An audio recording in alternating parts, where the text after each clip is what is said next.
ప్రతిష్టాత్మక అకాడమీ అవార్డుల సందడి ప్రారంభమైంది. 91వ ఆస్కార్ అవార్డుల పోటీ బరిలో నిలిచిన చిత్రాలను అవార్డు కమిటీ ప్రకటించింది.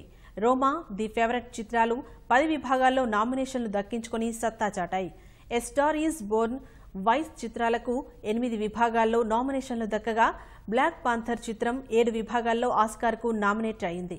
ఆస్కార్ రేసులో ప్రవేశించిన తొలి సూపర్ హీరో చిత్రంగా బ్లాక్ పాంథర్ రికార్డు సృష్టించింది. రయాన్ క్లూగర్స్ దర్శకత్వం వహించిన ఈ చిత్రం ఇప్పటికే పలు ప్రతిష్టాత్మక అవార్డులను కైవసం చేసుకుంది. ఉత్తమ చిత్రం విభాగంలో మొత్తం 8 చిత్రాలు పోటీ పడుతుండగా ఉత్తమ నటుడి పురస్కారం కోసం 5 పోటీలో నిలిచారు. డాక్యుమెంటరీ షార్ట్ సబ్జెక్ట్ విభాగంలో భారత్ నుంచి period end of sentence nomination దక్కించుకుంది. గ్రామాల్లో ఋతుస్రావం సమయాల్లో బాలికల సమస్యలపై దర్శకుడు రైకా జెటాచి ఈ డాక్యుమెంటరీని తీర్చిదిద్దారు. ఫిబ్రవరి చివరి వారంలో లాస్ ఏంజల్స్లో డాల్బీ థియేటర్లో ఆస్కార్ అవార్డుల ప్రదానం జరగనుంది.